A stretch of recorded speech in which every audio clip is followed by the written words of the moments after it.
यानी कि lecture number 25। उसके अंदर जो एक क्वेश्चन मैंने करवाया था, शानदार सवाल था, उम्मीद करता हूँ आपने घर जाके किया होगा और देखा होगा उस सवाल को, भाई कहीं मिस्टेक है या नहीं है, आपके समझ में आया या नहीं आया। तो अगर आपको कोई दिक्कत है तो इस वाले लेक्चर में मुझे बता देना, मैं उससे कमी को दूर कर दूँ। ठीक है,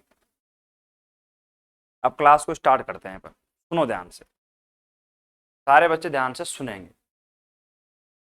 एक छोटा सा डेरिवेशन है, वो डेरिवेशन जो है आपके इतना ज़्यादा काम का नहीं है, लेकिन उसका जो रिजल्ट है ना वो आपके काम का है। तो एक काम करो, नोट लिखो यहाँ पे, और नोट करके एक छोटा सा फॉर्मूला आपको लिखना पड़ेगा। ठीक है, अब उस फॉर्मूले को नोट करो आप, और वो फॉर्मूला है वो किस नाम से आपसे पूछ जाएगा या फिर काम कैसे अपन उसको लेंगे, ध्यान से सुनो। W का ध्रुवीय रूप में अवकलज।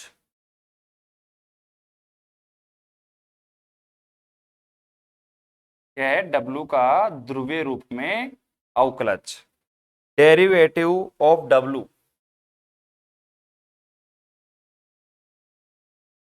Derivative of W in polar form.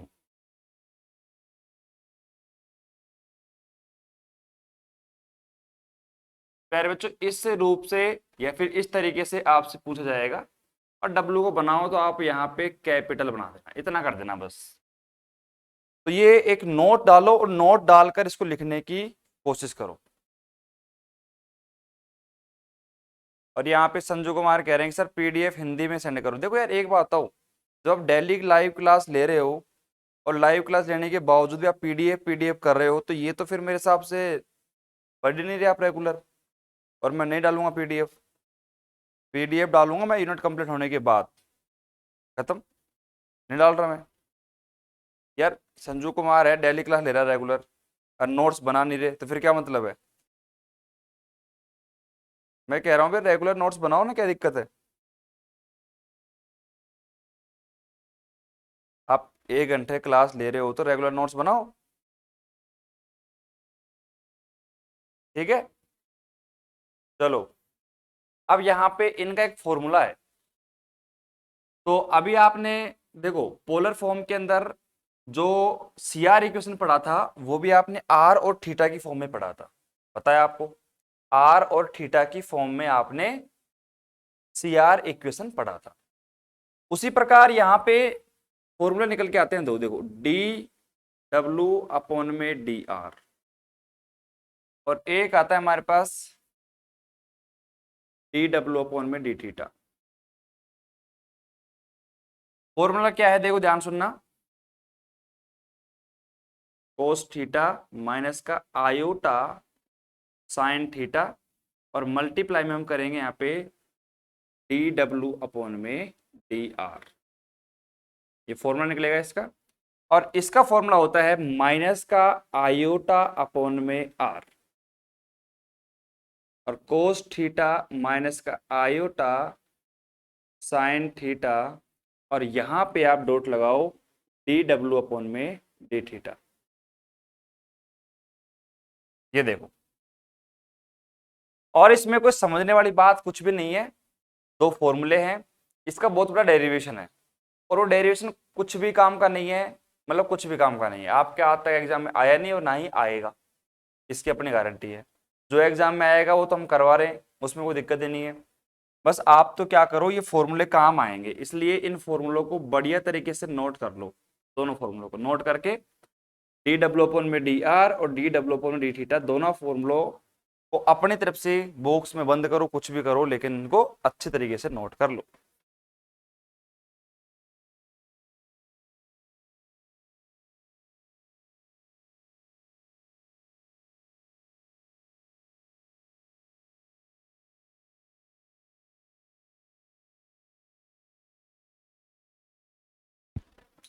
और देखो, मैं एक बात और कहता रहता हूँ बार बार, देखो मेरी बात सुनो, मैं एक बात और बार बार कहता रहता हूँ आपसे, अगर आपने फर्स्ट ईयर में ज्यादा नहीं, इतना सा भी पढ़ाओ, थोड़ा सा भी, और नहीं पढ़ा है तो अभी मैं फर्स्ट ईयर की डेमो क्लास ले रहा हूँ, ठीक है, और उसके लेक्चर अपने यूट्यूब पे अवेलेबल है फ्री ऑफ कॉस्ट। तो मैं क्या कह रहा हूँ, ये जो डी है कैपिटल वाला और ये जो डी है, इसमें आपको मेरे हिसाब से फर्क पता होगा, लेकिन नहीं पता है तो वो वीडियो जाके जरूर देख लें। और अगर मैं यहीं पे बताने की कोशिश करूं तो ये जो अपन कैपिटल डी इस प्रकार लिखते हैं ना, जैसे मैं यहाँ पे लिख रखा है मैंने, इसका मतलब होता है टोटल डेरिवेटिव, और ये जो स्मॉल डी लिखा होता है इसका मतलब होता है पार्शियल डेरिवेटिव, ठीक है। और पार्शियल डेरिवेटिव, टोटल डेरिवेटिव अगर आपको थोड़ा डिटेल में जानना है, समझना है, तो एक दो लेक्चर वहां पे अपने बीएससी फर्स्ट ईयर के देख लेना।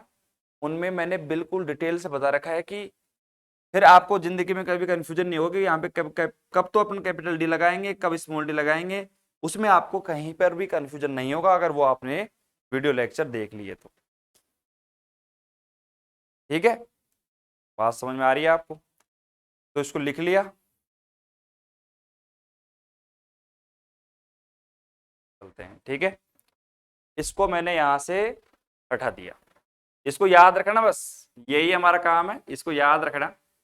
और अब इसको अपन काम में लेने वाले हैं तो इसलिए अपन ने पहले इसको लिखवा दिया।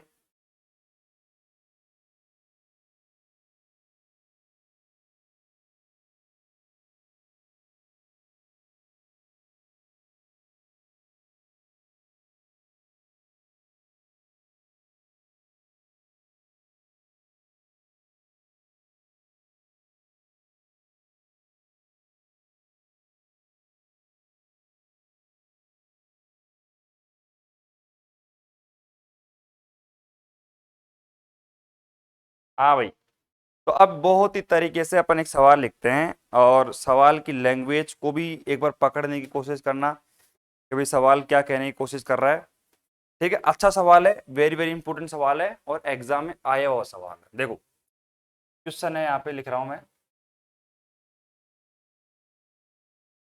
यदि n वास्तविक, यदि n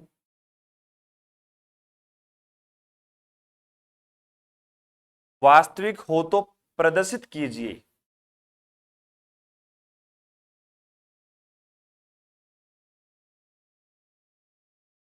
प्रदर्शित कीजिए कि संभवतः r बराबर 0 के अतिरिक्त, संभवतः r बराबर 0 के अतिरिक्त,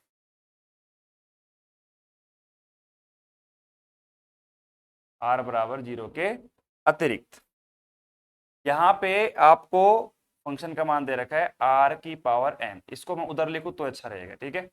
इसको मैं उधर लिख देता हूं ताकि आपको अच्छा दिख जाए। क्या वैल्यू है फंक्शन की यहाँ पे, r की पावर n और cos n थीटा, और प्लस में हमारे पास में क्या है, आयोटा साइन थीटा, ठीक है। ये वैल्यू हमारे पास में है, विश्लेषिक फलन है और इसका अवकलज ये होगा,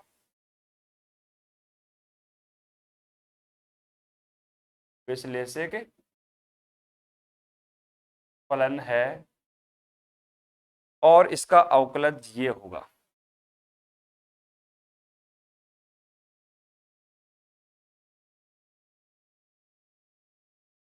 अवकलज, अवकलज यानी कि डेरिवेटिव होता है, उसका मान भी इन्होंने आपको दे रखा है, कितना है, n डॉट में r की पावर n माइनस का 1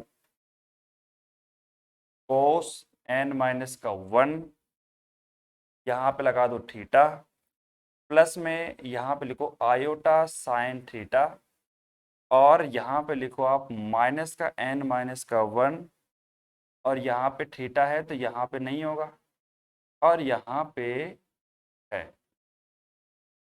हिंदी मीडियम वाले बच्चों को मैं बताना चाहूंगा कि क्या बोला गया है, यदि n वास्तविक हो तो प्रदर्शित कीजिए कि संभवतः r बराबर 0 के अलावा, r बराबर 0 की बात नहीं कर रहे अपन, मतलब यहाँ पे आप लिखना चाहो तो इतना भी लिख सकते हो कि जो r का मान है यहाँ पे, ठीक है, वो आप इस प्रकार लिखो, आर का जो मान है वो ग्रेटर देन 1 होगा, मतलब 1 से ज्यादा होगा, 0 नहीं होगा।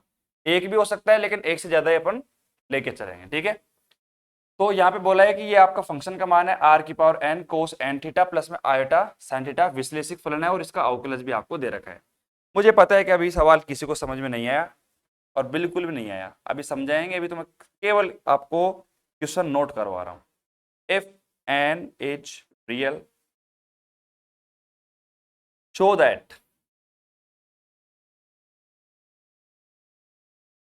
दैट आर की पावर एन डॉट में कोस एन थीटा और प्लस में क्या है हमारे पास में आयोटा साइन एन थीटा, ठीक है। H analytic is analytic and बोला गया है कि expect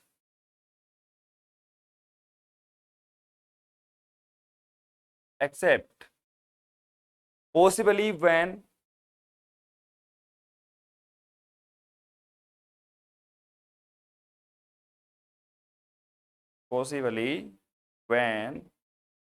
r is equal to 0 and that its derivative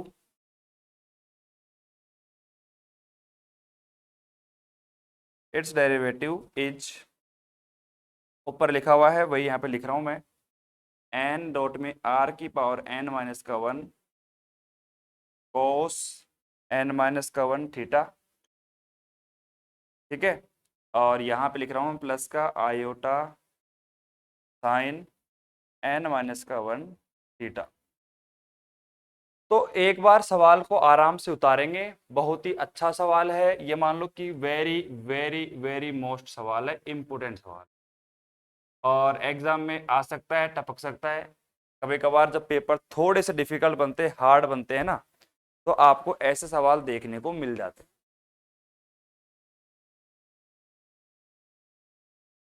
और यहाँ पे बीना गुजर ने हाथ खड़ा कर रखा है, कुछ पूछना है तो कृपया कमेंट कर दो आप। भाई कमेंट का ऑप्शन आ रहा है वहां पे, कमेंट आप कर दो, आपको जवाब मिल जाएगा। तो सवाल को एकदम तरीके से नोट करेंगे पहले तो, ठीक है। नोट करके फिर हम इसको समझाएंगे, और समझाने के बाद फिर हम आगे चलेंगे।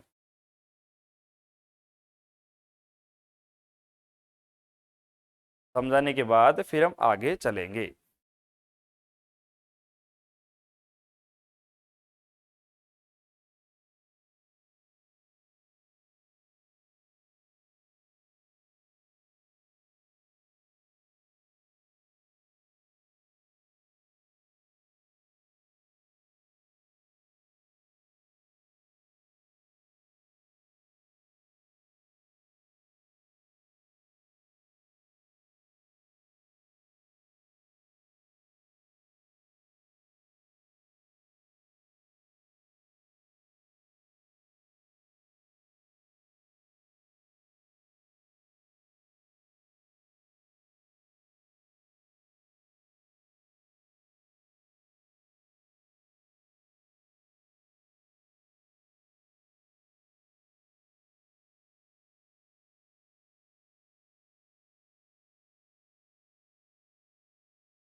भाई सवाल लिख लिया आराम से सभी ने? तो लिख के डन का कमेंट भी कर दिया करो, फिर मैं देखता रहता हूँ कि भैया लिखा कि नहीं लिखा। तो लिख लिया होगा सवाल, है ना, उम्मीद करता हूँ मैं।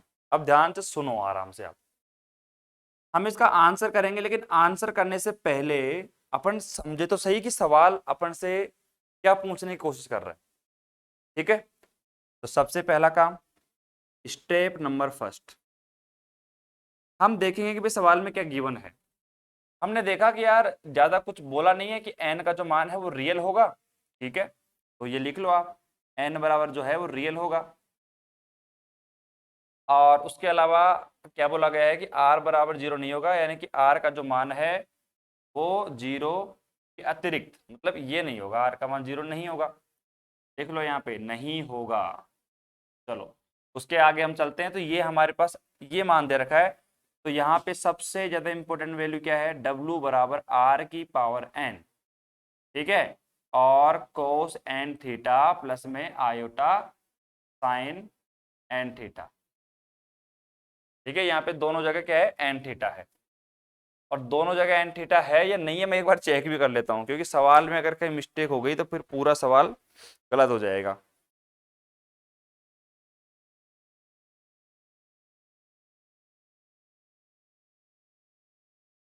और ये तो मुझे बुक में चेक करना पड़ेगा, क्योंकि नोट्स में भी जो सवाल है वो गलत लिखा हुआ है, तो एक बार आप भी एक काम करेंगे, बुक में इसको चेक कर लेंगे, अगर आपके पास बुक है तो, नहीं तो मैं चेक कर रहा हूँ। 1 मिनट का समय दीजिए, मैं चेक कर लेता हूँ एक बार, चेक करने में क्या दिक्कत है।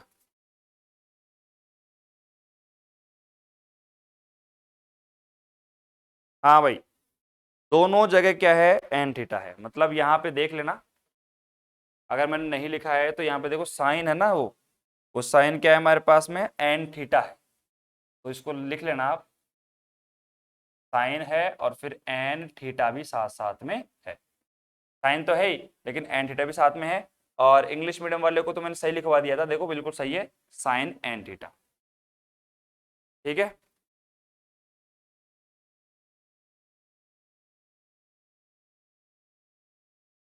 आ, यहाँ पे वीडियो क्लोज बार बार हो रही है, तो देखो इसका तो एक ही कारण हो सकता है कि आपका नेट जो है वो स्लो है शायद मेरे हिसाब से, ने बाकी और बच्चे पढ़ रहे हैं तो उनको तो कोई दिक्कत यहाँ पे लग नहीं रही मेरे हिसाब से। तो अगर आपका नेट कलेक्शन थोड़ा सा अगर स्लो चलता है तो उस कंडीशन में आपको दिक्कत आ सकती है, बाकी और किसी को दिक्कत है नहीं। और किसी बच्चे को दिक्कत आ रही है ऐसी तो वो मुझे बता सकता है एक बार।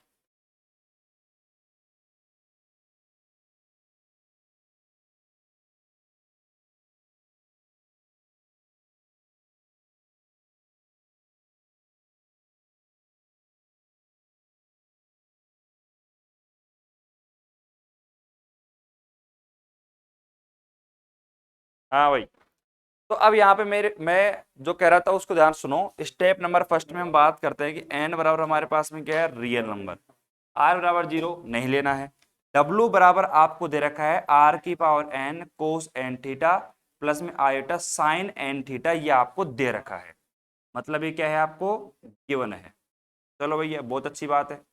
अब ये तो चलो दे रखा है, ये तो चलो ठीक ठाक बात हमने कर ली, लेकिन अब अपन बात करते हैं सबसे इंपॉर्टेंट चीज पर, और वो क्या है, वो है कि हमें क्या सिद्ध करना है, क्या हमें प्रूफ करना है। अब क्या प्रूव करेंगे उसको ध्यान सुनो।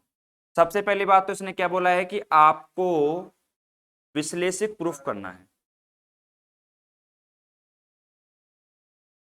विश्लेषिक यानी कि एनालिटिक आपको प्रूफ करना है, एनालिटिक प्रूफ करना है।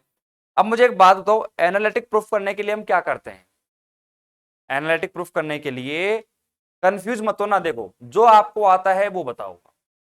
मैंने बिल्कुल तरीके से अभी तक जितने भी लेक्चर लिए ना, एक मतलब जहां पर भी आता है ना विश्लेषक के बारे में, मैं एकदम खुल के बात करता हूं और उसको खुलकर समझाता हूं। अब जैसे मैंने कहा कि भाई विश्लेषक के लिए काम करते हैं ना, तो हमारे पास 3 तरीके होते हैं, 1, 2 और 3। पहला तरीका होता है जो कॉमन होता है कि सब में हम सीआर समीकरण को तो प्रूफ करते ही करते हैं, ठीक है। दूसरा ये होता है कि अगर सीआर के साथ साथ में हम हार्मोनिक प्रूफ कर देते हैं ना, तो भी हमारा काम बन जाता है, दोनों करते ही हमारा जो फंक्शन है वो विश्लेषिक बन जाता है, क्योंकि बहुत सारे सवाल हमने ऐसे करे हैं जहां पे हमने दोनों करके हमने फंक्शन को विश्लेषिक बता दिया है। लेकिन तीसरा तरीका कौन सा है, जिसमें अपन बात करते हैं डेरिवेटिव की, अवकलज की बात करते हैं। बताओ कोई दिक्कत, तो ये आपको पता है कि नहीं है, ये बताओ। डेरिवेटिव अवकलज से भी हम क्या करते हैं, ये विश्लेषिक प्रूफ करते हैं, लेकिन ये जो सी आर समीकरण है ये तो आपका कॉमन रहेगा, ये तो आपको करना ही करना पड़ेगा। अब आपसे सवाल में बोला भी गया है, देखो ध्यान सुनना भाई, यहाँ पे इसको आपको विश्लेषित प्रूफ करना है, ठीक है। तो कॉमन चीज हो गई कि सी आर समीकरण तो हमें प्रूफ करना ही करना है, उसमें तो कोई दोहराई वाली बात ही नहीं है। सेकेंड चीज बोला है कि यार अब हम यहाँ पे हार्मोनिक प्रूफ करें या फिर अवकलज प्रूफ करें। आप यहाँ पे हार्मोनिक भी कर सकते हो, ठीक है, लेकिन यहाँ पे हमें हार्मोनिक नहीं करना। ऐसा क्यों? क्योंकि आपको खुद बोला है क्वेश्चन के अंदर है कि भैया इसका जो डेरिवेटिव है ना, डेरिवेटिव ये आपको निकाल के दिखाना है ये। अब आप सोचो, आपसे बोला है कि इसका डेरिवेटिव निकालो, हम डेरिवेटिव निकाल देंगे, ये आपके सामने डेरिवेटिव आ जाएगा। तो जब यहाँ पे सी आर भी आ जाएगा, डेरिवेटिव भी आ जाएगा, आपका फंक्शन ऑटोमेटिक विश्लेषक बन जाएगा। बताओ भाई, किसी को दिक्कत है क्या? भाई ये जो आपका फंक्शन है आपको एनालिटिक विश्लेषक बनाना है, तो आपके पास तीन कंडीशन है, सी आर, हार्मोनिक, हार्मोनिक क्या बोलते हैं, प्रंशवादी, और एंड ये आपका अवकलज। तो हमारे पास तीन तरीके हैं, तीनों में से कोई दो यूज करने हैं। यहाँ पे कौन सा यूज करेंगे, सी आर समीकरण, और तीसरा वाला डेरिवेटिव वाला। डेरिवेटिव वाला क्यों यूज करेंगे, क्योंकि सवाल में पूछा है अपन से पहले कि इसका जो अवकलज है ये करके दिखाओ, ये आंसर आना चाहिए आपके पास में डेरिवेटिव का। तो हमारा डेरिवेटिव भी आ जाएगा और हमारा काम भी हो जाएगा। लेकिन इसके अलावा एक बात और है इंपॉर्टेंट इसके अंदर, और वो ये है भैया, अगर मैं यहाँ पे स्टेप नंबर सेकंड में यही समझाने की कोशिश करूं तो मैं आपको बता दूं कि यहाँ पे जो सी आर समीकरण करना पड़ेगा ना आपको, वो करना पड़ेगा आपको पोलर फॉर्म के अंदर, ठीक है। पोलर फॉर्म के अंदर आपको प्रूफ करना पड़ेगा। अब यहाँ पे अगर पोलर फॉर्म में आपको प्रूफ करना पड़ेगा तो क्या फॉर्मूला होता है, अगर आपको पता हो तो देखो, डी आर अपॉन में डी यू अपॉन में डी आर बराबर डीवी अपॉन में डी थीटा। लेकिन आपको पता है कि कभी भी हमारे पास में आर के साथ में नहीं आएगा, तो यहाँ पे आएगा 1 अपॉन में आर, पहला सी आर इक्वेशन। अभी याद होने चाहिए, अगर आपको याद नहीं होंगे तो फिर आपको कुछ भी नहीं कर पाओगे आप। और डी यू अपॉन में डी थीटा बराबर डीवी अपॉन में क्या होता है, डी आर, लेकिन ऊपर आता है आर, लेकिन यहाँ पे आगे क्या आता है, माइनस। तो ये सी आर इक्वेशन होती है किसमें, पोलर फॉर्म में। यार पोलर से लिख लेना आप, ठीक है, ये मैंने क्या लिख दिया यहाँ पे, ठीक है। तो पोलर फॉर्म में ये आपकी सी आर इक्वेशन होती है, तो सी आर इक्वेशन आपको ये लेके आनी है। तो बताओ सवाल, ये बताओ सवाल, ये मान लो कि अब बचा ही नहीं है। अगर आपको बेसिक आता है, अगर आपने जो पहले कॉन्सेप्ट सीखे हैं सारे अगर आपको आते हैं, तो मैंने पूरा सवाल सोल्व करवा दिया है, ईमानदारी की बात है, पूरा सवाल सोल्व हो चुका है। आप देख सकते हो कि यहाँ पे स्टेप नंबर फर्स्ट में जो दिया है वो हमारे पास में है। उसके बाद हमें इस डब्लू का ही क्या करना है भैया, यहाँ पे हमें सी आर इक्वेशन निकालनी है। तो डब्लू से आपको यू और वी निकाल के सी आर प्रूफ कर दो, और उसके बाद में फिर डब्लू का आपको डेरिवेटिव करके आंसर निकालना है। तो आपका सी आर भी हो जाएगा, डेरिवेटिव हो जाएगा, आपका फंक्शन भी एनालिटिक हो गया, डेरिवेटिव भी निकल के आ गया, सारे काम हो गए। तो बताओ कोई दिक्कत, समस्या, प्रॉब्लम है? नहीं है तो करें स्टार्ट। अब इसको मेरे हिसाब से उतारने की रिक्वायरमेंट तो नहीं है, लेकिन अगर आप नोट करके इस चीज को उतार लो बार बार, आप विश्लेषक के लिए तीन तरीके होते हैं, सी आर, हार्मोनिक, अवकलज, कौन सा यूज करेंगे, नोट करके ये मतलब ऐसे गोले में बंद कर दो वहां पे। जैसे क्या है कि जब भी आप दोबारा पढ़ोगे ना, अरे अभी तो पढ़ रहे हो आप, अभी आपको कोई डाउट नहीं है, लेकिन जब आप दोबारा पढ़ोगे ना तो आपके मन में डाउट आएगा कि सर यहाँ पे आपने हार्मोनिक क्यों नहीं किया, वो भी तो कर सकते हैं ना, हम पीछे करते हुए आ रहे हैं। तो उसका कारण है ना, आपको ये लाइन दे देगी आपको, ठीक है। तो यहाँ पे कर लो कि ये और इसका यूज करेंगे, इसका नहीं करेंगे, और इसका यूज करेंगे, बस ये ब्रैकेट में बंद करके लिख लो। बाकी फिर मैं आगे चलता हूं और फिर अपन सवाल का सॉल्यूशन करते हैं ये शानदार तरीके से। विकास कुमार कह रहे हैं नेटवर्क प्रॉब्लम है। नेटवर्क प्रॉब्लम नहीं है भैया, हमारी तरफ से तो बिल्कुल क्लियर, साफ साफ है एकदम। अब मैं मिटा दूं सवाल को, ठीक है, उसको नोट करके लिख लेना आप, बाकी और कोई दिक्कत नहीं है।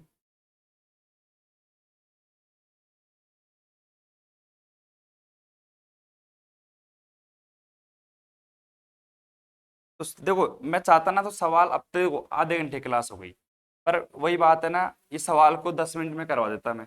जब तक मैंने ये सवाल पूरा समझाया है ऐसे, मैं सवाल को करवा देता, लेकिन उससे क्या मतलब है? सवाल तो हम कर देंगे आंसर, भाई मुझे तो रटा हुआ है, मैं तो कर दूंगा, ठीक है, और नॉर्मली आपको समझा के निकल जाऊंगा। लेकिन पहले अगर मैं सवाल को करवाने से पहले ये काम मैं करवा देता हूँ, तो आपको सवाल करने से पहले ही बातें पता चल जाती हैं, और जब मैं सवाल का आंसर करवाऊंगा तो आप आगे से आगे आंसर दोगे कि सर ऐसा होगा, ये ऐसा होगा, ये ऐसे होगा।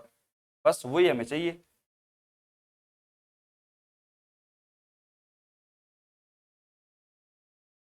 ठीक है, और इसको मिटा दूं मैं अब? ठीक है, इसको मैं मिटा रहा हूँ, लिख लिया होगा, ऐसी बात नहीं है, और याद भी हो गया होगा, इसमें क्या है।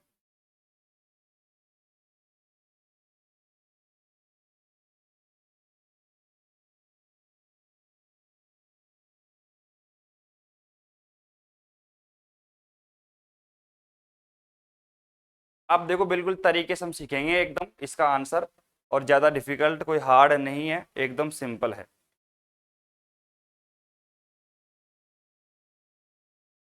अगर आपने नहीं लिखा था तो उसमें वैसे कोई बड़ी बात थी नहीं, आप बिना देखे भी लिख सकते हो उसको।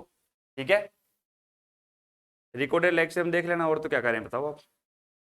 आंसर देखो इसका आप तरीके से। ठीक है प्यारे बच्चों, सबसे पहले तो मैं यहाँ पे लिखता हूँ कि W इज इक्वल टू हमारे पास क्या है, R की पावर n, और कोस हमारे पास में है n थीटा, और प्लस में हमारे पास में क्या है, आयोटा साइन n थीटा। ठीक है, अब देखो आपको पता है कि यार मुझे सी आर इक्वेशन निकालनी पड़ेगी, तो डी यू और D R, D V D theta, U और वी की रिक्वायरमेंट मिस होगी मुझे, साफ सी बात है। और कल के सवाल में भी हमने पहले यू और वी निकाला था, वैसे ही मुझे यहाँ पर यू और वी निकालना पड़ेगा, लेकिन यहाँ यू और वी निकालना इतना हार्ड नहीं है। क्यों? देखो W बराबर इस R को मैंने मल्टीप्लाई कर दिया अंदर, तो R की पावर n डॉट में कोस n थीटा, और प्लस हमारे पास क्या आ गया, देखो आयोटा R की पावर n डॉट में साइन n थीटा। अब आपको पता है भाई W बराबर Q प्लस का आयोटा V, कंपेयर कर लो भैया, जो रियल पार्ट है वो आपका u बन जाएगा, जो आयोटा के साथ मल्टीप्लाई है वो आपका v बन जाएगा। तो फटाफट लिख दो, ये आपके पास में आ गया u, और ये आपके पास में आ गया v। तो u बराबर कितना आ गया, देखो r की पावर n डॉट में कोस n थीटा। ठीक है, और ये v बराबर हमारे पास में जो है वो है r की पावर n डॉट में साइन n थीटा। तो यहाँ पर भी देखो सही लिखा हुआ है साइन n थीटा। बस इसका ध्यान रखना कि ये एन थीटा जो है वो आपके साथ साथ में चलता रहेगा। ठीक है, इसको भूलना मत।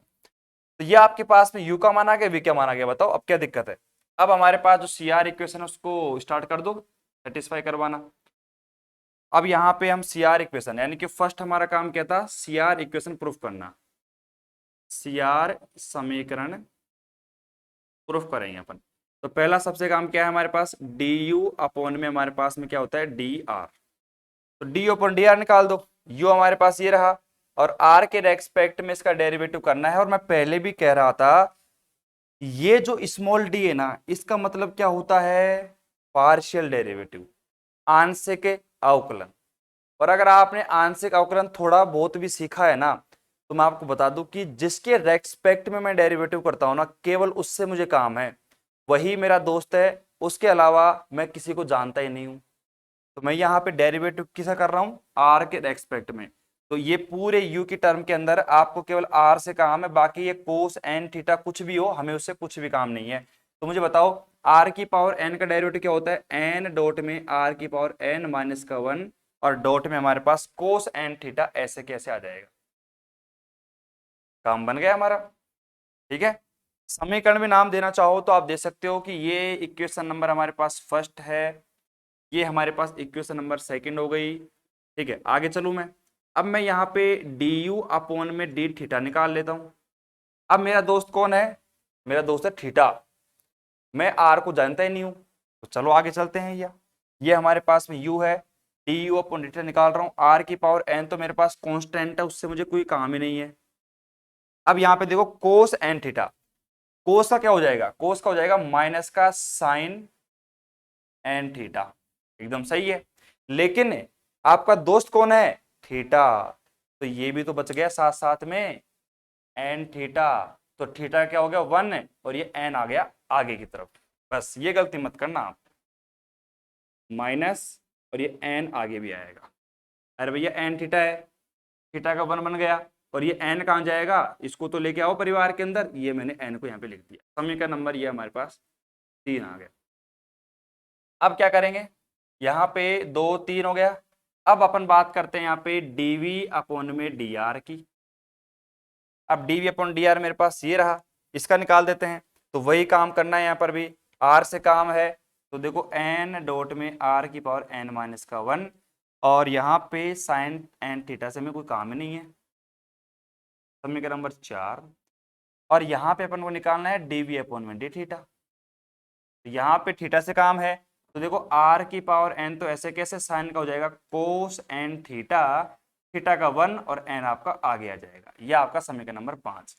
अब आपको यहाँ पे ज्यादा कैलकुलेशन करने की जरूरत नहीं है, आपको यदि सी आर समीकरण पता है तो आप डायरेक्ट लिख देना। अब यहाँ पे कैलकुलेशन करने बैठ गए तो 2-4 मिनट और एक्स्ट्रा लग जाएगी।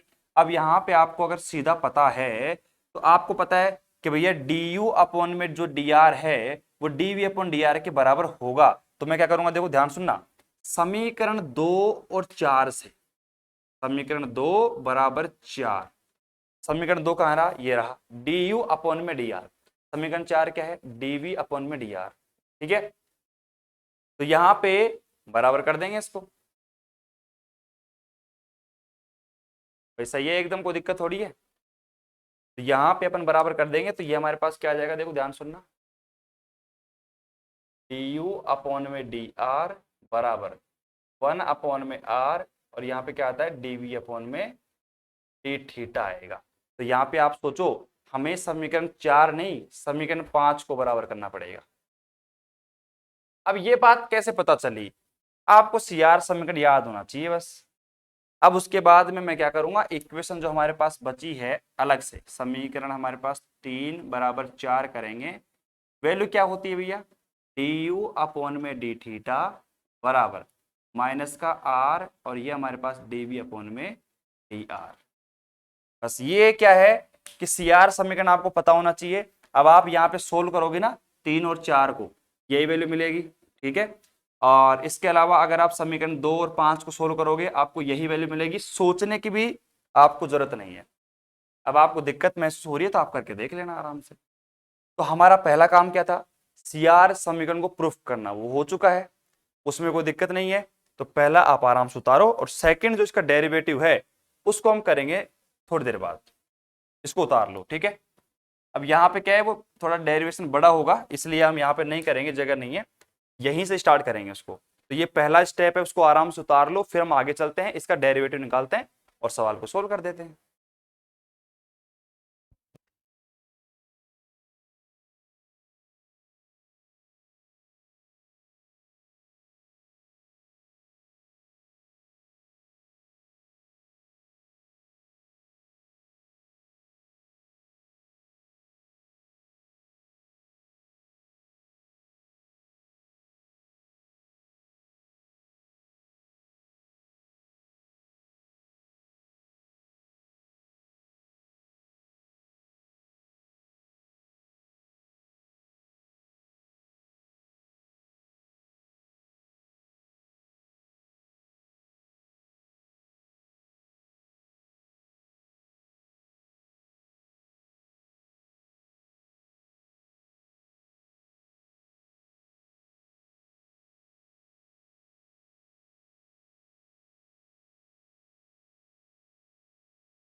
और भाई देखो जैसे उतार लो कमेंट कर देना, फिर बाद में कमेंट करो गुरुजी हमने तो उतारा ही नहीं था।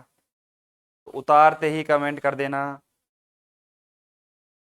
उतारते ही कमेंट कर दो।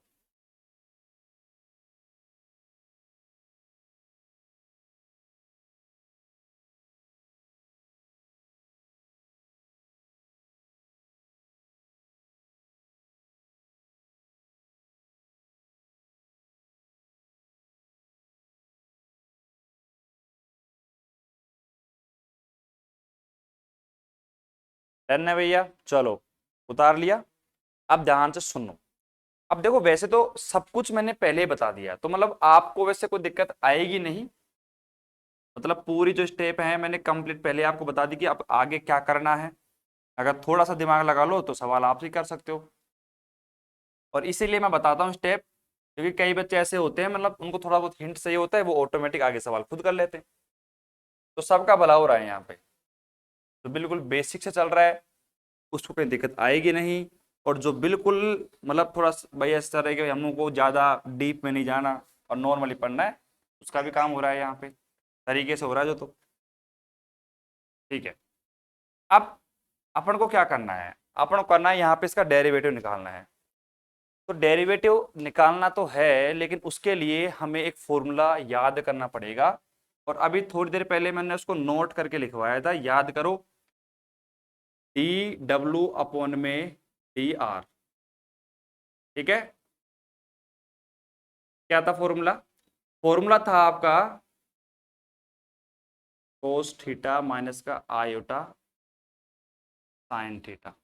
ठीक है, और मल्टीप्लाई में क्या था? डी आर, मल्टीप्लाई में था डी डब्ल्यू अपॉन में डी आर। तो डब्ल्यू है उसका आर के रेस्पेक्ट में डेरिवेटिव करना पड़ेगा, वो भी पार्शियल। अब ये फॉर्मूला है और ये आपका डेरिवेटिव निकाल के देगा आपको। डी डब्ल्यू अपॉन में डी आर जो है ये आपको डेरिवेटिव निकाल के देगा। अब करना क्या है, ये जो मान आपके पास में डी डब्ल्यू अपॉन में डी आर, इसको रख दो यहाँ पे। तो एक काम कर लेते हैं पहले। तो हमारे पास देखो डब्ल्यू ये रहा, इस डब्ल्यू का सबसे पहले तो मैं आर के रेस्पेक्ट में पार्शियल डेरिवेटिव करता हूं। तो यहाँ पे देखो मैं करके दिखा देता हूं आपको। डी डब्ल्यू अपॉन में जो डी आर आएगा, आपको पता है मेरा दोस्त कौन है? आर। इसका मतलब मुझे आर से काम है और किसी से काम नहीं है। तो देखो साफ सी बात है, एन डॉट में आर की पावर एन माइनस का 1, और ये जो वैल्यू है अंदर वाली पूरी ऐसे कैसे लिख दूंगा मैं, कोसाइन थीटा प्लस में आयोटा साइन एन थीटा। बस। अब ये जो वैल्यू है उठाकर कहाँ रख दो? यहाँ पे रख दो। तो इसको उठा दूं मैं? अरे इसको उठा दूं क्या, या फिर इसको लिखा रहने दो, अगले स्टेप में लिख देते हैं, ताकि पता तो चले ना हम किस फॉर्मूले का हम यूज कर रहे हैं। तो डी डब्ल्यू अपॉन में डी आर बराबर कोस थीटा माइनस का आयोटा साइन थीटा, और यहाँ पे मल्टीप्लाई में कौन आ गया भैया? एन डॉट में आर की पावर एन माइनस का 1, और यहाँ पे हमारे पास क्या कर देखो कोस एन थीटा और प्लस में आयोटा साइन एन थीटा। ठीक है, ये हमारे पास वैल्यू आ गई। अब अगर थोड़ा ध्यान से देखो इस आंसर को, देखो अब पहली बार सीख रहे हो ना, तो आपको दिमाग लगा के चलना पड़ेगा। मतलब ऐसा नहीं है कि अब अपन कर देंगे डायरेक्ट आगे, मैं आपको कोई फॉर्मूला बता दूंगा आप रट लोगे। अब आप एक बार डेरिवेटिव की तरफ देखो, डेरिवेटिव में और इसमें मतलब कुछ ना कुछ आपको सिमिलरिटी तो लग रही होगी, कुछ ना कुछ सिमिलरिटी लग रही होगी, और देखोगे तभी तो लगेगी, मेरी तरफ देखने थोड़ी लगेगी। तो यहाँ पे ध्यान से देखो, ये एन डॉट में आर की पावर एन माइनस का 1, ये तो आपके पास में आ गया। उसके बाद ये जो यहाँ पे कोस एन माइनस का 1 theta iota sine N minus का 1 थीटा, ये लेके आना है। बाकी आप देखो कोस थीटा और ये आयोटा सब आ गया हमारे पास, यानी ये कुछ ना कुछ कार्यस्थानी अपन को यहाँ पर भी करनी पड़ेगी, जिससे कि अपना ये पूरा आंसर निकल के आ जाए। तो अब क्या करें, देखो ध्यान सुनो, ये जो हमारे पास में इसको आगे ले आते हैं। ठीक है, इसको मैं आगे लेके आ गया एन डॉट में और आर की पावर एन माइनस का 1। अब ब्रैकेट मैंने बंद करा। अब ध्यान से सुनना, मुझे एक बात बताओ, ये अपने पास में कोस थीटा है, अगर मैं कोस थीटा के अंदर माइनस को मल्टीप्लाई कर देता हूं, तो आपको याद होगा ये 8th क्लास या 9th क्लास की बात है, जब हम कोस के अंदर माइनस का थीटा रखते हैं ना, तो कोस में कोई फर्क नहीं पड़ता। लेकिन अगर हम साइन के अंदर माइनस का थीटा रखते हैं तो वहां पे माइनस का साइन बन जाता है। मतलब ये जो साइन है ये इसके अंदर ही रह जाता है, मतलब कोस नेगेटिव को अंदर ही विलुप्त कर देता है। लेकिन साइन की मैं बात करूं तो साइन अगर माइनस का थीटा होता तो भैया वो बाहर की तरफ आ जाता। ये आपको पता होगा, आपने सुना भी होगा, ऐसी बात नहीं है। ठीक है, अब यहाँ पे ध्यान सुनना, ये जो माइनस मैंने यहाँ पे लगा रखा है ना, इस माइनस को मैं अंदर ले जा रहा हूँ। मैंने यहाँ पे क्या करा, प्लस, और मैंने कर दिया यहाँ पे आयोटा और साइन, ठीक है, और ये अंदर चला गया, तो यहाँ पे क्या आ गया हमारे पास में, एन और माइनस का थीटा आ गया हमारे। मतलब ये मैंने किया, कैसे किया आप आराम से देखो। अरे भैया कैसे करा है, मैंने क्या करा, कोस के अंदर माइनस का थीटा लिखा, कोई फर्क नहीं पड़ा उससे, इस लिखने से कोई फर्क नहीं पड़ेगा। देखो ये प्लस का प्लस रहेगा, इधर आगे माइनस था, इस माइनस को मैं अंदर ले गया और यहाँ पे साइन माइनस का थीटा लिख दिया मैंने, ठीक है, और माइनस का थीटा लिखने से क्या हुआ, यहाँ पे आगे प्लस आ गया। अब जैसे ही मैं इसको हटा दूंगा तो माइनस आगे आ जाएगा, सेम वैल्यू है, कोई फर्क नहीं पड़ेगा, इसमें कुछ भी नहीं पड़ेगा, बस हमारा काम बन जाएगा। अब देखना आगे, उसके बाद यहाँ पे जो वैल्यू बची है तो ऐसे कैसे रहेगी, कोस एन थीटा और प्लस में आयोटा साइन एन थीटा, ये हमारे पास में है, ठीक है, कोई समस्या नहीं है। अब यहाँ पे एक फॉर्मूला निकल के आता है, देखो ध्यान सुनना, एक फॉर्मूला निकल के आता है, और फॉर्मूला क्या कहता है, ध्यान सुनना, देखो cos N one theta plus में iota sine N one theta, ठीक है, और मल्टीप्लाई अगर हम यहाँ पे करते हैं कोस एन टू थीटा और प्लस में iota sine N two theta, इसका एक फॉर्मूला निकल के आता है। अब आपको पता है ये फॉर्मूला मैं क्यों लिख रहा हूं, क्योंकि आप देखो ध्यान से, ये फॉर्मूला सेम इसको कॉपी कर रहा है। देखो ये हमारे पास ऐसे कैसे है और ये हमारे पास ऐसे कैसे है। तो अब यहाँ पे फॉर्मूला क्या कहता है, फॉर्मूला ये कहता है कि आप क्या करो, जो कोस वाले टर्म है ना उसको आप एक एक तरफ लिख लो, एन वन थीटा प्लस में एन टू थीटा, और आप लगा दो बीच में आयोटा यहाँ पे, ठीक है, और अगर यहाँ पे बीच में प्लस है तो यहाँ पे बीच में प्लस लगा लो, इससे आपको फॉर्मूला याद हो जाएगा। प्लस आयोटा और साइन हमारे पास में है, और एन वन थीटा और प्लस में एन टू थीटा, ये फॉर्मूला आपको याद होना चाहिए, ये फॉर्मूला आपको याद होना चाहिए। फॉर्मूले में क्या है, कुछ भी नहीं है। फॉर्मूला बनाया कैसे गया है, फॉर्मूला कहां से आया, कहीं से नहीं आया, फॉर्मूला आपके इससे आया, और एग्जाम में अगर यहीं तक पूछ लेता तो ये आपका डेरिवेटिव हो जाता सेम। लेकिन उसने क्या है, थोड़ा दिमाग लगा दिया, और उसने क्या करा कि कोस वाले टर्म को एक जगह लेके आने की कोशिश करी और साइन वाले टर्म को एक जगह लेके आने की कोशिश करी है, बस इतना करा है। अब ध्यान सुनना, मैं यहाँ पे कर रहा हूँ डी डब्ल्यू अपॉन में D R is equal to में, देखो हमारे पास एन डॉट में आर की पावर एन माइनस का वन, तो ऐसे के ऐसे है, इसमें कोई समस्या नहीं है। अब ध्यान से देखना, मुझे क्या चाहिए, कोस एन माइनस का वन थीटा। अब बिल्कुल ध्यान से देखना, ये मेरे पास कोस ऐसे कैसे है, अब यहां पे ध्यान से देखो, माइनस का थीटा है, यहाँ पे क्या है एन, अगर मैं थीटा कॉमन ले लूंगा तो माइनस का वन तो यहाँ पे एक बच गया और यहाँ पे एन है, और आपको क्या चाहिए, एन माइनस का वन, काम बन गया आपका, एन माइनस का वन थीटा। एक बार देखो ध्यान से, कुछ नहीं करा, ये रहा आपका कोस, ये रहा आपका कोस, यहाँ पे माइनस का वन है, यहाँ पे एन है, मैंने थीटा कॉमन ले लिया, एन माइनस का वन बन गया, प्लस आयोटा, और साइन हमारे पास ऐसे कैसे है, ठीक है, यहाँ पर भी देखो आप माइनस का थीटा, यहाँ पर भी थीटा, मैंने यहाँ से बाहर कॉमन ले लिया थीटा, तो वही आपका एन माइनस का वन थीटा, और यही आपका आंसर है। आंसर लिख दो भैया, हो गया आंसर हमारा। कहीं पे कोई समस्या प्रॉब्लम है तो मुझे बता सकता है, बाकी मैं एक बार वापस इसका रिवीजन करवा देता हूँ। बहुत अच्छा सवाल है, मैं कह रहा हूँ अब जो मैं सवाल करवा रहा हूँ ना, सारे क्या सेलेक्टेड सवाल है, कल भी वैसा ही हुआ था, आज भी हमने बिल्कुल एक अलग सवाल सीखा है, अभी तक हमने ऐसा सवाल नहीं करा है एग्जाम के अंदर, बिल्कुल, और एग्जाम में अगर ये आ गया तो फिर दिक्कत हो जाएगी।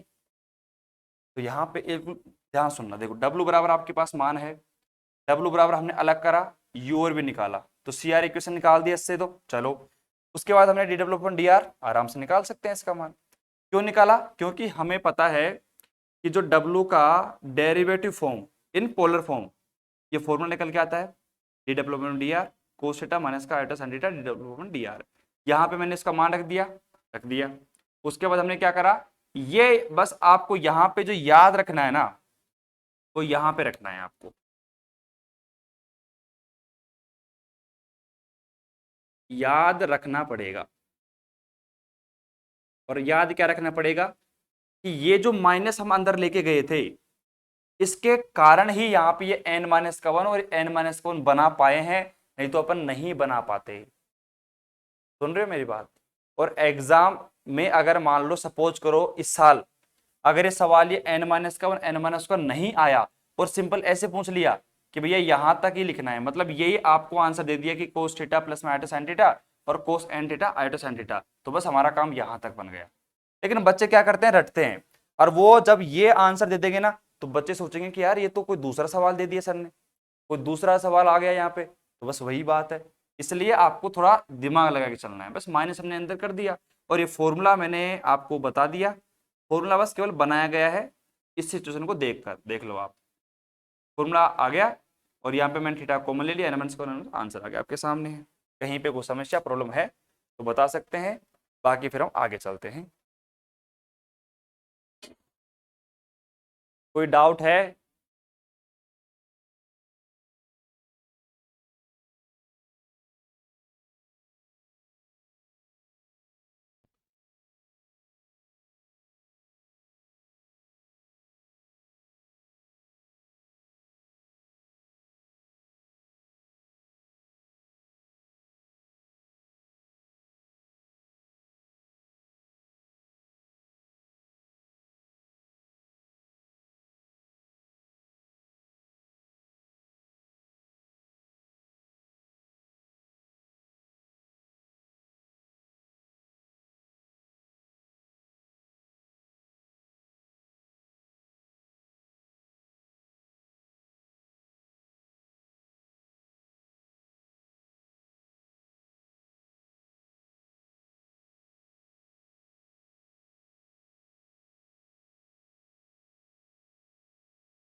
हाँ भाई डन है। ठीक है भाई, आगे चलता हूँ मैं। सवाल बहुत अच्छा है, इंपॉर्टेंट सवाल है, इसमें कोई दो राय वाली बात ही नहीं है। अब हम मिटाते हैं इसको। और अब देखो मेरी बात सुनो, अब ऐसे देखा जाए तो ये जो यूनिट है ना, इसका लगभग हमने कह सकते हैं कि 70% जो पोर्शन है ना वो हमने कवर कर लिया। अब सवाल देखो कैसे बनते हैं ना, सवाल एक तो आपका 100% है, एक नहीं दो सवाल, दो सवाल जो हमने करवाए ना सीआर इक्वेशन से, यानी कि सीआर इक्वेशन में नॉर्मली आपसे हार्मोनिक प्रूफ करवा लेगा, या फिर आपसे बोल देगा कि इसको आप एनालिटिक प्रूफ करो, ठीक है। और उसके अलावा जो मैंने आपको सीआर इक्वेशन का, मिलन थॉमसन का जेड की फॉर्म में निकालो मान, तो यहां से दो सवाल तो 100% है, ये आएंगे ही आएंगे। एक सवाल आपका जो मैंने स्टार्टिंग में आपको करवाया था ना डेरिवेटिव की फॉर्म में, तो वो डेरिवेटिव की फॉर्म में भी आपको सवाल पूछ सकता है। तीन सवाल हो गए। और फिर मतलब एक अनेक सवाल तो आपको पता है कोई ना कोई सा थ्योरम या फिर जो हमने लिखवाया था ना उसमें से आ जाता है। तो लगभग फिक्स है कि तीन सवाल तो यहाँ से हो गए। अब एक सवाल ना और आता है आगे, और उस एक सवाल के लिए हम काम करना स्टार्ट करेंगे कल या परसों से, क्योंकि कल एक थ्योरम करवाएंगे अपन। थ्योरम है, स्टेटमेंट है, और वो भी शानदार है, वो भी आने लगे एग्जाम में, दम रखता है। मतलब वो एक आध क्वेश्चन ऐसे आते हैं भैया चार में से जो मतलब थोड़ा सा अलग आते हैं, तो उसके लिए भी हमें प्रिपेयर होना पड़ेगा। भैया हम देखो इतना कर रहे हैं और इतना बड़ा हमने कर दिया है, 25-26 लेक्चर हमारे हो गए, तो 10-5 लेक्चर और सही, लेकिन हमारी जो यूनिट है पहली वो कंप्लीट एकदम एक एक क्वेश्चन हम करवाएंगे। और आप टेंशन मत लो, हम बहुत आगे हैं वैसे भी, जितने भी कोचिंग क्लासेज हैं उन सबसे आगे हम आराम से करा रहे हैं। और एक बात हूँ आपको मैं, जैसे ये यूनिट कंप्लीट होगी ना, इस यूनिट का मैं 1 या 2 दिन के अंदर रिवीजन करवाऊंगा कंप्लीट। और जैसे रिवीजन कंप्लीट होगा ना उसके बाद मैं इसका कंप्लीट टेस्ट लूंगा, कम से कम 1 या 2 टेस्ट लेंगे, कम से कम 5-6 दिन तो हम इस यूनिट को देंगे वापस से, ताकि ये यूनिट आपकी एकदम डन हो जाए कंप्लीट, कहीं पे आपको दिक्कत नहीं आए। हम पहले से इसको तैयार करते हुए चलेंगे, बाद में हम नहीं करेंगे उसको तैयार, हम पहले से इसको तैयार करते हुए चलेंगे, यानी बाद में हमें दिक्कत आएगी ही नहीं, ठीक है। अब देखो एक सवाल मैंने आपको एक होमवर्क दिया था, आपको पता हो तो HW हमने दिया था एक सवाल, और वो क्या था कि भैया यू हमारे पास में एक हार्मोनिक फंक्शन है, हार्मोनिक परंशवादी फलन है, तो आपको इसका डेरिवेटिव जो है, इसका अवकलज है d2u अपॉन में क्या है हमारे पास dz और dz बार, ये आपको जीरो लेके आना था, ठीक है। अब मुझे लगता नहीं है कि ये सवाल भी बच्चों ने करा होगा, क्योंकि हम भी नहीं करते थे, और मुझे पता है कि भैया अगर हम भी नहीं करते तो आप तो मुश्किल ही करा होगा आपने सवाल, मुझे पता है। और जिसने कर लिया होगा अच्छी बात है, लेकिन मैं करवा रहा हूँ क्योंकि ये भी इंपॉर्टेंट सवाल है। मतलब ऐसे छोटे सवाल भी, छोटा सवाल है ज़्यादा बड़ा नहीं है, लेकिन ऐसे सवाल भी इंपॉर्टेंट है, और 4 नंबर में कभी कभार आ जाते हैं, तो आपका टाइम बचता है और नंबर भी पक्के हो जाते हैं। तो अब देखो इसको कैसे करना है, सिंपल सी बात मैं आपको बताऊं। अगर मैं जानता हूं भैया, देखो वी नो दैट, इसको यहां से लिख लो आप, दिख रहा है ना आपको यहाँ पे, तो चलो देखो वी नो दैट, हम जानते हैं, हम क्या जानते हैं भैया कि z बराबर x प्लस का आयोटा y होता है, और z बार जो होता है हमारे पास होता है x माइनस का आयोटा y। समीकरण नंबर 1, समीकरण नंबर 2। अब मैंने क्या करा कि यहाँ पे समीकरण 1 और 2 को जोड़ के माइनस करके कैसे भी करके x और y का मान निकालने की कोशिश करी। अब आपको पता है ये काम हम ना काफी बार पहले कर चुके हैं, तो मैंने क्या करा, समीकरण 1 ठीक है +2 किया, तो आपको पता है क्या रिजल्ट आएगा। यहाँ पे हमारे पास क्या आ जाएगा, देखो z प्लस में z बार और बराबर में 2x, मतलब ये हो जाएगा आपका कैंसिल। अब x बराबर मेरे पास कितना आ गया, देखो z प्लस में z बार बाई में 2, या फिर आप ऐसे लिख दो 1/2 आगे की तरफ। उसी के बाद यहाँ पे अपन बात करते हैं, यहाँ पे देखो, तो अब यहाँ पे अपन क्या करते हैं, समीकरण 1 में से 2 को हम माइनस कर देते हैं, तो क्या आएगा, देखो z माइनस का z बार बराबर, यहाँ पे अपन बात करते हैं, देखो x प्लस का आयोटा y और माइनस का x और प्लस का iota y, x x cancel हुआ और 2 आयोटा y मेरे पास आ गया। और क्या करें और बताओ, y का मान निकालना है हमें, तो यहाँ पे आ जाएगा 1/2 और आयोटा भी नीचे आएगा हमारे पास, और यहाँ पे मल्टीप्लाई में क्या आ जाएगा, z माइनस का z बार। अब मैंने आपको सिखाया था कि अगर 1 अपॉन में आयोटा हो और अगर हमें इसे ऊपर लेके आना हो तो क्या प्रोसेस होती है, y बराबर माइनस का आयोटा अपॉन में 2 और z माइनस का z बार। अब कई बच्चे कहेंगे कि सर हम तो भूल गए कि ये जो आयोटा है इसको ऊपर लेके आते हैं तो माइनस आयोटा क्यों आ जाता है। दोबारा समझते हैं भैया, 1 मिनट का काम है। इसमें भैया इंक हो गई खत्म, कोई बात नहीं, बाद में भर लेंगे। देखो 1 अपॉन में क्या है हमारे पास में, आयोटा है। आपको पता है आयोटा की पावर 4 जो होती है ना उसका मान होता है 1। देखो आयोटा की पावर 4 मैंने लिखी ऊपर और नीचे लिखा मैंने आयोटा, कैंसिल कर दिया 1। आयोटा की पावर 3 बच गई ऊपर की तरफ। अब आपको पता है आयोटा स्क्वायर का जो मान होता है वो होता है -1, तो -1।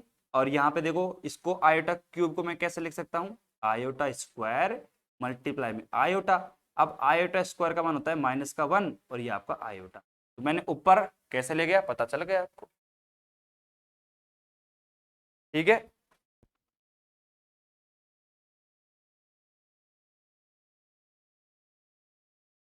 ठीक है, तो इतना कर लिया ना आपने भाई, ये तो पता होना चाहिए आपको नॉर्मली। चलो, तो अब ये हमारे पास क्या आ गया, x का मान भी आ गया हमारे पास और y का मान भी मेरे पास आ गया, ठीक है। अब कई बच्चे कहते हैं कि सर अब इस तरीके से अपन सवाल करते हैं ना तो हमें लगता है कि हम सवाल को रट रहे हैं, लेकिन मैंने कहा कि भैया चलो ठीक है, आपको लग रहा होगा ऐसा कि हम रट रहे हैं सवाल को, लेकिन मैं देखो आपको सिखाता हूं कि सवाल को कैसे अब ट्रीट करो। देखो आपको पता है कि आपको इसमें क्या निकालना है, d2u अपॉन में dz और dz बार आपको निकालना है, ठीक है। मतलब आपको जनरली क्या निकालना है यहाँ पे, डेल्टा अपॉन में डेल्टा जेड और डेल्टा अपॉन में डेल्टा जेड बार, ये आपको निकालना है, साफ सी बात है कि नहीं है। अरे कोई दिक्कत नहीं है ना इसमें, ठीक है। अब यहाँ पे देखो, अब अगर हम यहाँ पे डेल अपॉन डेल्टा जेड को बनाने की कोशिश करेंगे ना, देखो कैसे बनेगा ये, डेल अपॉन में डेल्टा एक्स और डेल्टा एक्स अपॉन में डेल्टा जेड प्लस में डेल अपॉन में डेल्टा वाई और डेल्टा वाई अपॉन में डेल्टा जेड। वैसे ही अगर मैं यहाँ बात करूँ तो डेल्टा जेड, ठीक है, तो यहाँ पे हमारे पास आ जाएगा डेल्टा एक्स और वही है डेल्टा एक्स और डेल्टा जेड बार, ठीक है। और प्लस में हमारे पास वही डेल अपॉन डेल्टा वाई और डेल्टा वाई अपॉन में डेल्टा जेड बार। तो अब मैं यहाँ पे अगर मुझे ये फॉर्मूला पता होगा, क्योंकि हमें क्या करना है, यही तो लेके आना है देखो, और अगर मुझे ये बनाना पड़ेगा तो मुझे ये बनाना पड़ेगा और इनको मैं आपस में मल्टीप्लाई कर दूंगा। और आपस में मल्टीप्लाई करने के बाद यहाँ पे ध्यान से देखो, हमें डी अपॉन में डी एक्स, ठीक है, डी एक्स अपॉन में डी जेड हो गया, डी वाई अपॉन में डी जेड हो गया, डी एक्स अपॉन में डी जेड बार हो गया और डी वाई अपॉन में डी जेड बार हो गया। ये मान कहाँ से लेके आओगे आप, ये वैल्यू निकालने के लिए मुझे यहाँ पे x का मान निकालना पड़ा और y का मान निकालना पड़ा। अब मैं क्या करूंगा, x का z के रेस्पेक्ट डेरिवेटिव कर दूंगा, फिर z बार के रेस्पेक्ट कर दूंगा, y का भी z और z बार के रेस्पेक्ट डेरिवेटिव कर दूंगा और मेरे पास यहाँ पे इनके मान आ जाएंगे। और फिर अपन क्या करेंगे, इनको आपस में मल्टीप्लाई करेंगे तो इनके मान रख देंगे, मान रखने के बाद सॉल्यूशन करेंगे तो आपका आंसर आपके सामने होगा। कंप्लीट, ठीक है, समझ में आ गया। तो चलें अब आगे चलते हैं। अच्छा सवाल है ये, आप हल्के में ले रहे हो, मान लो कि ये तो मतलब सिंपल सवाल है, छोटा सवाल है, इसमें कोई दिक्कत नहीं आएगी। बस ये फॉर्मूले आपको याद होने चाहिए। कैसे बनते हैं फॉर्मूले, अरे कुछ भी नहीं है यार, ऊपर नीचे मल्टीप्लाई करा है और क्या करा है हमने, और ये मैंने पहले ही बता दिया था आपको कैसे बनाते हैं इनको। मतलब क्या है कि सवाल को अगर करो ना तो आगे ही सोचा करो, पहले आगे ही सोच लिया करो कि भाई आगे मतलब कैसे करने वाले हैं अपन। एग्जाम में मत सोचना, आगे एग्जाम में तो स्टेप बाय स्टेप काम करना। अभी मैं प्रैक्टिस करो ना तब की बात कर रहा हूँ, प्रैक्टिस करो तब आराम से आप कर लेना, ठीक है। तो अब क्या करें, देखो सिंपल सी बात है, यहाँ पे हमारा काम स्टार्ट होता है। सबसे पहले हम बात करेंगे कि हम यहाँ पे डी एक्स अपॉन में डी जेड का मान निकाल लेंगे। पार्शियल डेरिवेशन मतलब डेरिवेटिव कर रहे हैं, तो यहाँ पे हमारा जो दोस्त है कौन है, ओनली क्या है हमारे पास में, जेड है, जेड बार को हम जानते नहीं है, ठीक है। तो वहां पे देखो एक्स हमारे पास सामने दिख रहा है आपको, तो जेड का हो गया 1, जेड बार का 0, केवल बचेगा 1/2, ठीक है। समय के नंबर आप इसको एक नाम दे दो। उसी प्रकार अगर मैं यहाँ पे काम करूं डेल एक्स अपॉन में डेल जेड बार में करूं तो क्या आएगा, वही हमारे पास दोस्त कौन है, जेड बार का 1 हो गया, जेड का 0 हो गया, तो आपका वही 1/2 निकल के आएगा। ये हमारे पास समय का नंबर 2 हो गया। अब थोड़ा आगे चलते हैं हम और हम निकालते हैं यहाँ पे डेल वाई अपॉन में डेल्टा जेड। अब कैसे करेंगे देखो सुनो, डेल वाई अपन डेल्टा जेड करेंगे। अब यहाँ पे आप ध्यान से देखो वाई का मान क्या है, ये रहा। वही जेड के रेस्पेक्ट में कर रहे हैं, जेड का मान तो हमारे पास क्या होगा, 1 होगा, तो इसका 0 हो जाएगा। तो वाई हमारे पास कितना आ जाएगा, माइनस का आयोटा बाई में 2। ठीक है, और आगे भी यही आएगा मान, डेल वाई अपन डेल्टा जेड बार करेंगे तो वही हमारे पास मान तो यही है। बस हमारे पास यहाँ पे क्या करेंगे, इसका हो जाएगा हमारे पास, लेकिन यहाँ पे गलती मत करना, इस पॉइंट पे गलती मत करना। क्यों, क्योंकि यहाँ पे क्या है, माइनस का आयोटा बाई 2, जेड का तो 0 हो जाएगा क्योंकि हम डेरिवेटिव कर रहे हैं जेड बार के रेस्पेक्ट में। जेड बार क्या होगा 1, लेकिन ये माइनस भी तो है, माइनस माइनस प्लस। बस गलती बच्चे जो करेंगे ना वो यहाँ पे करेंगे, बाकी गलती कहीं पर भी नहीं होगी। इस मतलब पूरे सवाल में गलती कहीं नहीं होगी। समीकरण नंबर आपके पास 3, ये समीकरण नंबर आपके पास 4। अब क्या करना है, अब काम हो चुका है हमारा। देखो अब हमें चाहिए यहाँ पे डेल अपॉन में डेल्टा जेड और डेल अपॉन में डेल्टा जेड बार।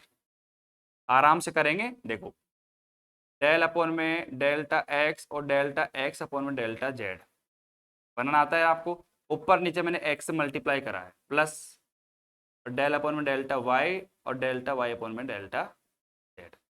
ये क्लियर।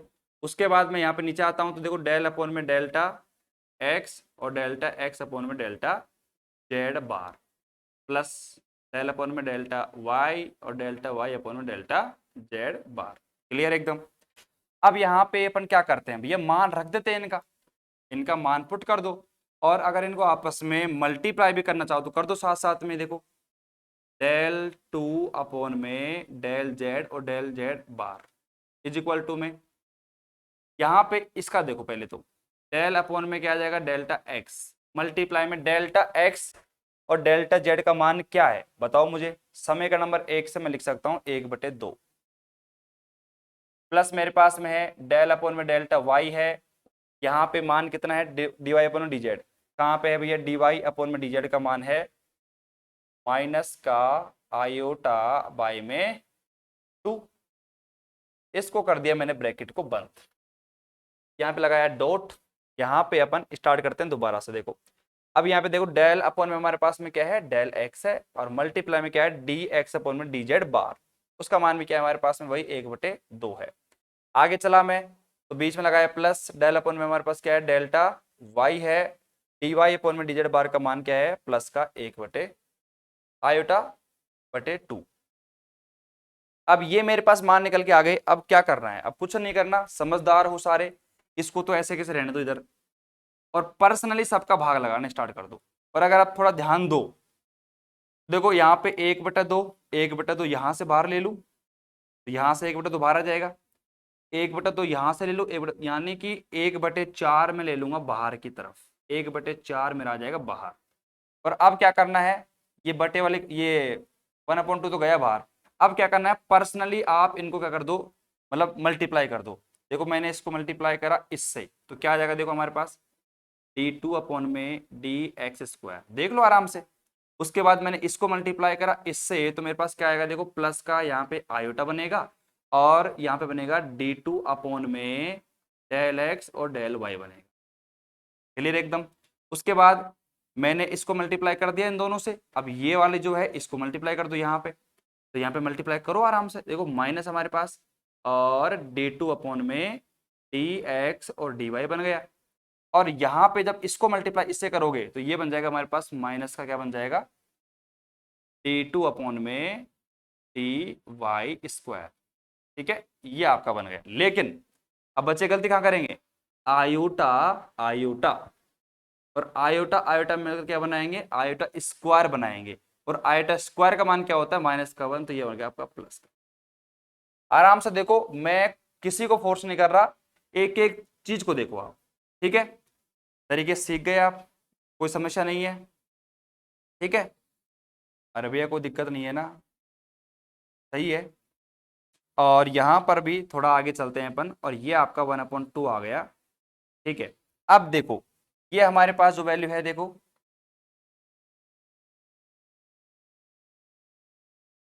d2 अपॉन में डी एक्स स्क्वायर प्लस में d2 अपॉन में डी वाई स्क्वायर।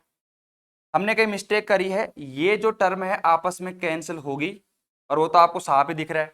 तो हमने कहीं ना कहीं मिस्टेक करी है यहाँ पे, उसको आप एक बार चेक करो, मैं भी चेक कर लूंगा, लेकिन ये तो कैंसिल होगी 100% है। ये वाली टर्म और ये वाली टर्म बचेगी इस प्रकार, ये हमारे पास आ गई। ठीक है, अब क्या करेंगे, इस ये जो 4 हमारे पास में, इस 4 को अपन क्या करेंगे, इधर भेज देंगे। ठीक है, तो इधर भेजो आप एक बार। ये हमारे पास में है D2 अपॉन में dz और dz बार, बराबर हमारे पास, ये 4 को मैंने इधर भेज दिया। अब यहाँ पे ये वैल्यू जो हमारे पास में है क्या है, देखो D2 प्लस में, और अपन में क्या है dx स्क्वायर, और यहाँ पे dy स्क्वायर। अब दोनों तरफ क्या है, एक चीज की कमी है, किसकी है, u की कमी है। मैंने दोनों तरफ u को ऐड कर दिया, u यहाँ पर भी u, यहाँ पर भी u। अब आपने पहले ही बोल दिया कि u हमारे पास में क्या है, हार्मोनिक है, प्रंशवादी है। प्रंशवादी होगा तो इस टर्म की वैल्यू क्या होगी, 0 होगी, क्योंकि ये क्या है, लाप्लास इक्वेशन है, और u अगर प्रंशवादी होगा इसका मान 0 होगा, और इसका 0 होगा, 4 को इधर भेज दो 0 हो जाएगा, यानी कि हमारे पास में d2u अपॉन में dz और dz बार का मान क्या आ गया, 0 आ गया। ठीक है, लेकिन यहां पर हमने कुछ गलती करी है, तो एक बार आप उसको चेक करो कि ये जो टर्म हमारे पास में है ये आपस में कैंसिल होगी और उसमें कोई दिक्कत नहीं है। ठीक है, एक बार मैं चेक कर लेता हूं, आप इसको उतारो वहां तक, पूरा वहां से उतार लो, और मैं यहाँ पे इसको चेक करके जो भी गलती है इसको सही कर देता हूँ। ठीक है,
अरे कुछ भी नहीं है, छोटी सी मिस्टेक है, अपन ने इसको मल्टीप्लाई करा था इससे, तो ये वाली टर्म बनी थी, तो हमने यहाँ पे क्या करा, माइनस तो लगा दिया, और ये अपने पास सेम वैल्यू आ गई, लेकिन ये आयोटा यहाँ पर भी तो है, तो ये आयोटा यहाँ पर भी तो आएगा, तो अब देख लो ये प्लस ये माइनस कैंसिल हो गया। ठीक है, तो बस आयोटा की मिस्टेक थी, वो अपन डायरेक्ट भी लगा सकते थे, लेकिन अगर हमें पता चले ना वे कैसे आए तो अच्छा रहेगा। ठीक है, तो पूरा सवाल एकदम बिल्कुल एकदम छोटा सवाल है, कहीं इसमें प्रॉब्लम आई नहीं अपन को करने में, बस ये छोटी छोटी मिस्टेक जो अपन करते हैं ना उसको थोड़ा सही कर लेना आप, क्योंकि अगर ये प्रैक्टिस से अगर आपने सही कर ली फिर आपको दिक्कत नहीं आएगी पूरे सवाल में कहीं पर भी।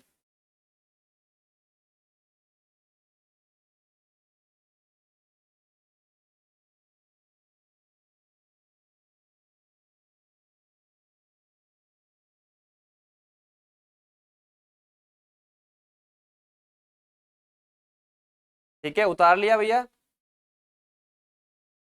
उतार लिया आराम से।